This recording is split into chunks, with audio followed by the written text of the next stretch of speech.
Hi guys, welcome to my technical channel यार बड़ी। तो गाइस, जैसे कि अपने पिछले लेक्चर के अंदर एसी पार्ट फर्स्ट की बात की थी, मतलब कि एसी सप्लाई क्या होती है, उनके कुछ बेसिक टर्म्स होते हैं, क्या उसकी प्रॉपर्टीज होती है। तो गाइस, अपन इस चैनल के अंदर इस लेक्चर के अंदर अपन बात करेंगे पार्ट सेकंड की, एसी पार्ट सेकंड की। तो गाइस, अगर आपने चैनल को सब्सक्राइब नहीं किया है तो प्लीज़ चैनल को सब्सक्राइब जरूर कर लीजिए, और जो पास में बेल आइकन दिख रहा है उसको भी प्रेस कर दीजिए। फिर जैसे कि मैं वीडियो अपलोड करूँ तो आपको तुरंत वीडियो की नोटिफिकेशन मिल जाए और आप वीडियो को इजीली देख सकें। तो गाइज, अगर अपन बात करें इस लेक्चर के अंदर, तो पावर फैक्टर जो इलेक्ट्रिकल का एक मेजर कंपोनेंट माना जाता है, कि पावर फैक्टर लॉसेस पे भी डिपेंड करता है। पावर फैक्टर को बढ़ा देंगे तो क्या होगा, पावर फैक्टर को कम कर देंगे तो क्या होगा, पावर फैक्टर किस पे डिपेंड करता है, क्या इसका फॉर्मूला होता है, कैसे अपने इसको डिराइव करेंगे। तो आज इस लेक्चर के अंदर अपन उसके बारे में बात करेंगे। तो गाइज, चलिए, पावर फैक्टर, तो पावर फैक्टर गाइस होता क्या, तो मैं आपको अगर बता दूं कि एसी और डीसी के अंदर अगर अपन छोटा सा डिफरेंस देखा जाए, तो एसी के अंदर क्या होता है कि वेव ऐसे चलती है, मतलब जो भी अपनी सप्लाई होती है वो कुछ ना कुछ फ्रीक्वेंसी के कारण कुछ ना कुछ एंगल बनाती चलती है। मतलब फ्रीक्वेंसी जितनी कम ज़्यादा होगी तो वे एंगल भी बढ़ते या कम होते चलेंगे।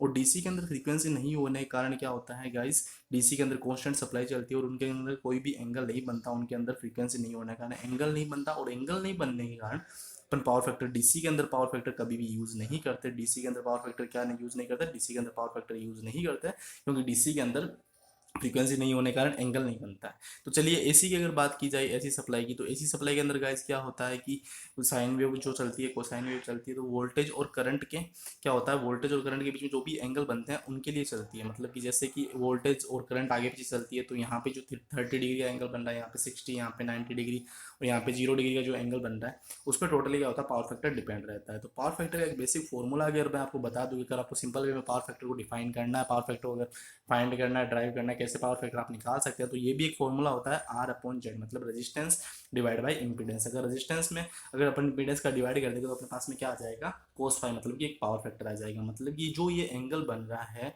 वो क्या होता है, अपना पावर फैक्टर होता है। तो सिंपल डेफिनेशन पावर फैक्टर की अगर मैं आपको बताना चाहूँ, तो वोल्टेज और जो करंट के बीच में, मतलब वोल्टेज और करंट के बीच में जो एंगल बनेगा उसको अपन क्या करेंगे, पावर फैक्टर बोलेंगे। और वोल्टेज और करंट के बीच जो एंगल बनेगा उसको अपन पावर फैक्टर बोलेंगे। और पावर फैक्टर अपन डिफाइन करेंगे नहीं, लिए अपन कोस फाई यूज करेंगे। कोस फाई का सिंपल फॉर्मूला होता है आर अपॉन जेड।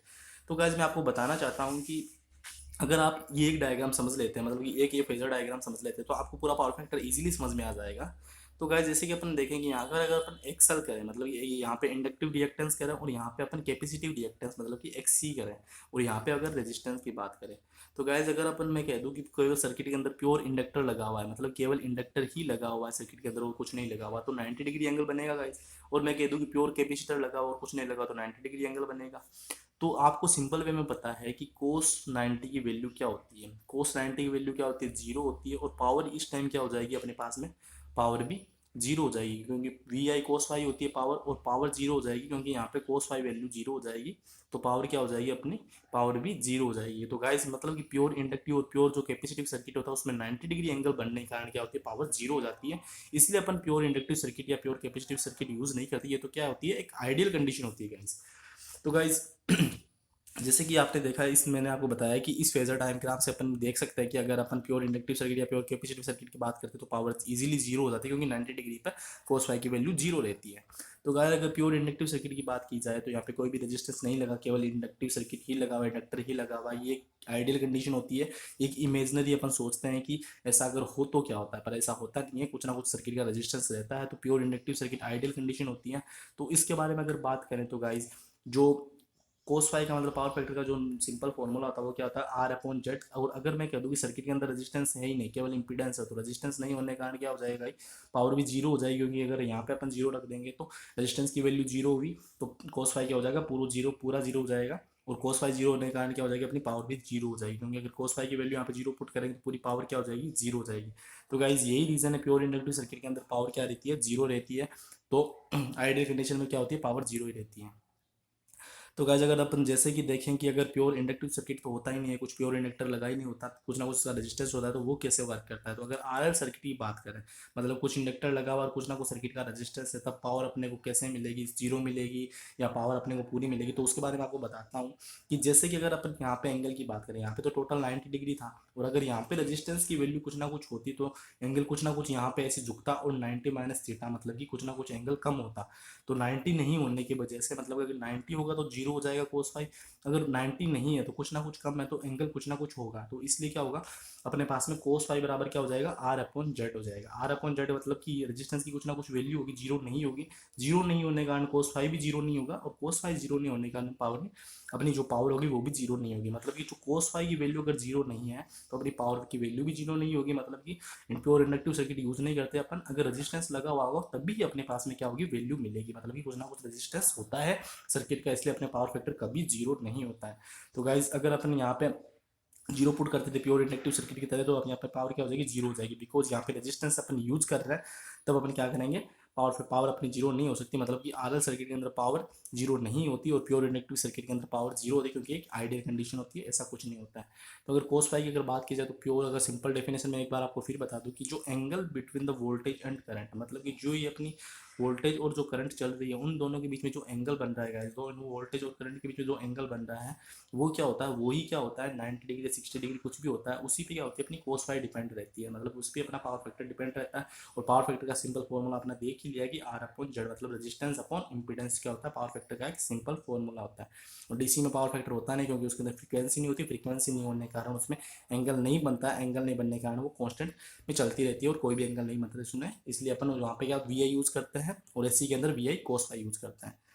तो गाइज जैसे कि अपन देखना चाहें कि प्योर इंडक्टिव सर्किट के बारे में तो अपन ने बात कर ली, और प्योर कैपेसिटिव सर्किट के बारे में बात की जाए, मतलब कि प्योर कैपेसिटर लगा हुआ, उसके अंदर कोई भी रेजिस्टेंस या इंडक्टर नहीं लगा हुआ, तो उस टाइम क्या होगा गाइस, उस टाइम भी क्या होगा गाइस कि प्योर कैपेसिटिव सर्किट लगने के कारण उसमें क्या हो जाएगा कि कैपेसिटिव होता है तो 90 डिग्री बनेगा, 90 डिग्री बनते ही कोस 90 क्या हो जाएगा, जीरो हो जाएगा। तो अपनी पावर भी क्या हो जाएगी, जीरो हो जाएगी गाइस।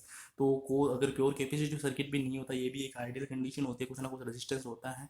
तो अगर अगर कोस मतलब कोस फाई की वैल्यू जीरो हो जाएगी, मतलब 90 डिग्री होने के कारण वो भी जीरो हो जाएगी। तो 90 डिग्री जीरो होने पे पावर भी क्या हो जाएगी, अपनी जीरो हो जाएगी। मतलब पावर क्या हो जाएगी, जीरो हो जाएगी प्योर कैपेसिटिव सर्किट के अंदर भी, क्योंकि यहाँ पे रेजिस्टेंस की वैल्यू जीरो होती ही कोस फाई वैल्यू क्या हो जाएगी, जीरो हो जाएगी। कोस फाई की वैल्यू रेजिस्टेंस जीरो होती ही कोस फाई की वैल्यू जीरो हो जाएगी, कोस फाई की वैल्यू जीरो होते ही अपनी पावर भी क्या हो जाएगी, प्योर कैपेसिटिव सर्किट के अंदर वो भी जीरो हो जाएगी। तो मैंने कहा कि इंडक्टर लगा हुआ है, कैपेसिटर लगा हुआ, तो कुछ ना कुछ उसका उसका कुछ ना कुछ खुद का रेजिस्टेंस होता है सर्किट का, कुछ ना कुछ खुद का रेजिस्टेंस होता है सर्किट का। उसके लिए क्या होता है गाइस कि जैसे ही अपन यहाँ पे रेजिस्टेंस यूज करेंगे, तो रेजिस्टेंस यूज करते कुछ ना कुछ रेजिस्टेंस की वैल्यू होगी, तो कुछ ना कुछ कोस फाई की वैल्यू हो जाएगी। और जो जेड होगा वो R square plus X square root में हो जाएगा। और यहाँ पे जो रेजिस्टेंस की कुछ ना कुछ वैल्यू होने के कारण पावर में अपने क्या मिलेगी, वी आई कोस फाई मिलेगी, पावर जीरो नहीं मिलेगी, क्योंकि यहाँ पे रेजिस्टेंस की कुछ ना कुछ वैल्यू होगी। रेजिस्टेंस की वैल्यू यहाँ जीरो होने के कारण पावर जीरो हो जाती है। लेकिन यहाँ पे अगर अपन आर सी सर्किट की बात करें, या मतलब नॉर्मल जो अपन सर्किट यूज करते हैं उसकी बात करें, उसमें कुछ ना कुछ रेजिस्टेंस होता है, इसलिए पावर फैक्टर जीरो नहीं होता, क्योंकि पावर फैक्टर डिपेंड करता है रेजिस्टेंस और इंपीडेंस पर। रेजिस्टेंस ही जीरो हो जाएगा तो पावर फैक्टर भी जीरो हो जाएगा, पावर फैक्टर जीरो होने का नहीं अपनी पावर भी जीरो हो जाएगी। तो गाइज वोल्टेज होता है जो कैपेसिटर, मतलब कैपेसिटर होता है वो वोल्टेज को रोकता है, और इंडक्टर होता है वो के करंट को रोकता है। तो आपको सिंपल एक बात और बता दूं कि जो लीड और लेग की जो कंडीशन होती है, मतलब लीडिंग जो लेग की कंडीशन होती है वो भी इसी पे डिपेंड करती है। अगर अपन इंडक्टर यूज कर रहे हैं तो वो करंट को लेग करेगा, क्योंकि वो करंट को रोकता है, तो करंट को लेग करेगा, मतलब करंट को पीछे रखेगा, वोल्टेज को आगे रखेगा। और वोल्टेज होता है वो करंट को लीड कराता है, क्योंकि ये वोल्टेज को रोकता है और करंट को आगे भेजता है। तो गाइज ये सिंपल जो बात होती है लीड और लॉग की, वो भी आपको मैंने समझा दी है।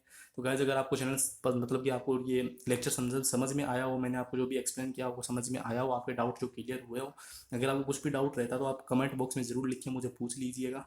तो मैं आपको वहाँ पे एक्सप्लेन कर दूंगा, अगले चैप्टर में और अच्छे से समझा दूंगा। अगर आपको समझ में नहीं आया तो आप मेरे को कमेंट बॉक्स में लिख के बता दीजिए आपको जो भी डाउट आया हो। तो गाइस अगर आपको मतलब कि जो भी लेक्चर हो वो समझ में आया हो तो आप प्लीज़ लाइक जरूर कीजिए और शेयर जरूर कीजिए, ताकि जो आपके और भी फ्रेंड्स जो ITI डिप्लोमा या बीटेक कर रहे हैं, अदर कम्पिटिटिव मतलब कि SSC जेई RRB जेई की, स्टेट जेई राजस्थान जेई की अगर तैयारी कर रहे हैं तो उनके लिए भी काफ़ी हेल्पफुल रहेगा ये टॉपिक। तो गाइस प्लीज़ थैंक यू, और and like and subscribe please.